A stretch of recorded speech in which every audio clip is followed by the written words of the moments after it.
Hello everybody and welcome back to another video on my channel. In today's video we are going to be moving my Pheidole Fallax group colony into a new nest. Well, rather attaching a new nest. As you can see, the colony is absolutely huge and they are incredibly hungry almost constantly. Before I left the trip, this nest was completely fine for the colony to fit inside of, but now due to how big the colony got over the 2 weeks that I was gone, I needed to upgrade them. And as you can see with all of the brood that is inside of this nest, they were about to have yet another explosion. So I did what any normal keeper would do and decided to go ahead and start connecting up a new nest. The colony was incredibly hungry. They've been eating 2 roaches every day. During the time that I was gone, they were only eating about 1 cricket every day because I didn't want, well, them to explode, but it looks like they exploded anyways. So, when I got back from my great trip in North Carolina and Florida, the first thing that I did when I got home was start connecting up a second nest for this colony. Anyways, on to the nest connection. Alright, so first things first, I need to assess the situation, and I realized that, well, the first thing I'm going to need to do is disconnect their main nest. Now, this is supposed to be done, or will be done, using 2 cotton balls, and I'm going to be blocking off the tube with these 2 cotton balls. One leading in for the workers that are still in the outworld, and the other for the main entrance to the outworld.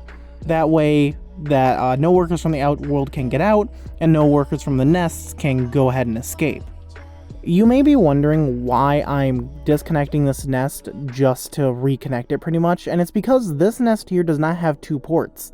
But the nest I'm going to be connecting up will. So instead of this main nest being put here, the secondary nest that I'm adding on will be placed there instead. That way that they have, you know, a way to connect up both nests instead of needing to have like one going in through one of the side entrances of the outworld and then the other one being connected there.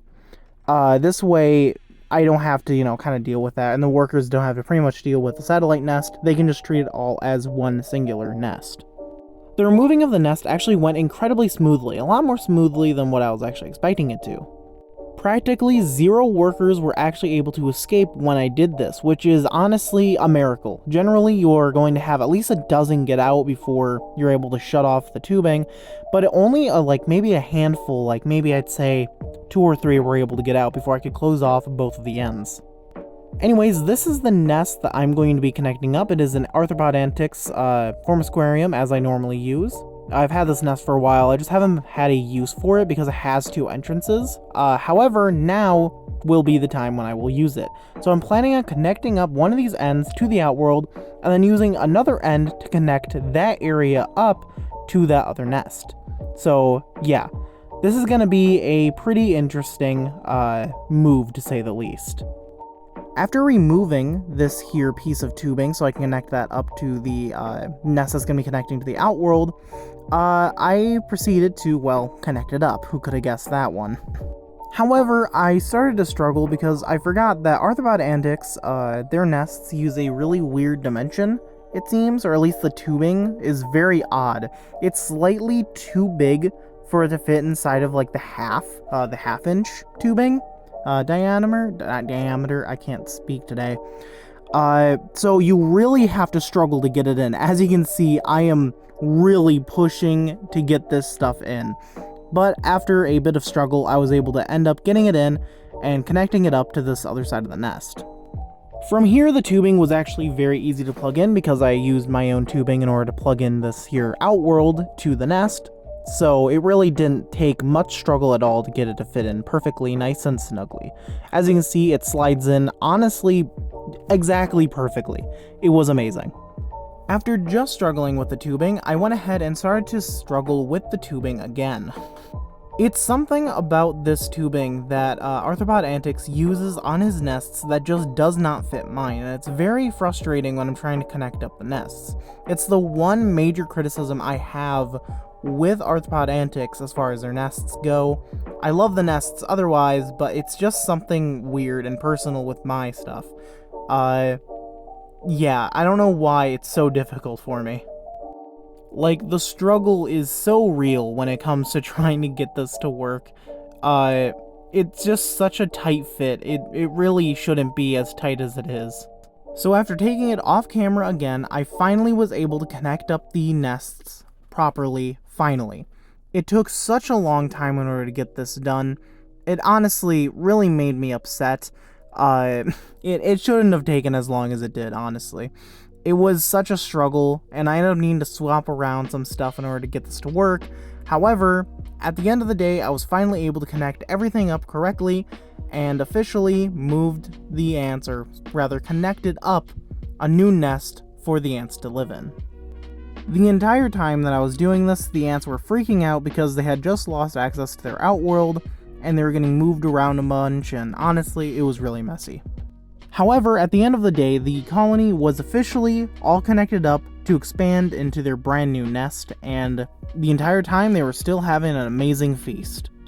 A few minutes after, just sitting there and watching them move in, leaving them be, I officially saw them begin to kind of move in a little bit. Not a lot. This was a couple hours afterwards. You can see that there are a few escapees. Not too much to be worried about. For a little bit, I was a little bit worried that there was a hole that they were able to get out from this nest, since I had never actually used this nest.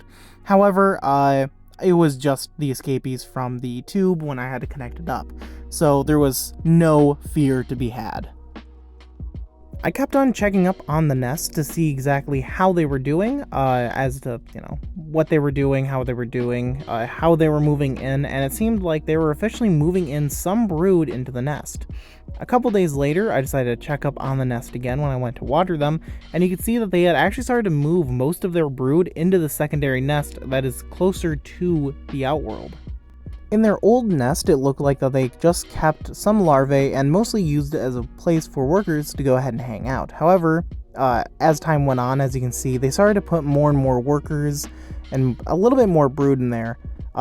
They keep on shifting stuff around in here, where like sometimes there'll be pupae in there, sometimes there'll be larvae. Honestly, it kind of depends all on what they want to do. So yeah, the colony was doing absolutely amazing at this point. There was zero looks of escape or anything like that, and it seemed like the move went honestly perfectly. Very few escapes. There was a little bit of a struggle with the tubing, but of course, nothing that I can really do there, and the colony was eating and being healthy the entire time. And as of 30 minutes ago, as of me recording this, and taking 44 takes in total to get this entire thing recorded here, probably more, the colony is doing absolutely amazing. This is the second, or technically their first nest, with a bunch of workers in there, some larvae. Honestly, they're gonna expand into it, but right now it's pretty empty. And here is the main nest now, technically the second nest. You can see all the queens are incredibly healthy and happy. Lots and lots of pupae in this one as well, alongside eggs, larvae. Pretty much the bulk of the colony still lives inside of this here nest. Or rather, the bulk of the colony lives only in one nest still, but that is to change as the colony grows. This colony expands so fast. It is honestly amazing to see how fast this colony grows within such a short amount of time. Each time that they have a brood cycle, it seems like they literally double in size each time. I guess that's what you get when you have a small Pheidole species that is polygynous. It is honestly an amazing growth speed that these guys have. And their majors aren't even that bad either. They're definitely smaller, but for a generalist Pheidole species, they're pretty good. But yeah, anyways, I hope you guys enjoyed this video. Like the video if you liked it, dislike if you disliked, subscribe if you're new. Check out all the other videos. Check out the Florida vlogs and North Carolina vlogs that I ended up doing. They're pretty good content. I highly recommend you go ahead and check them out. And yeah, check out the links in the description, Discord servers, Patreon, Instagram. All that stuff is going to be in there. And I'll talk to you guys in the next video. Bye.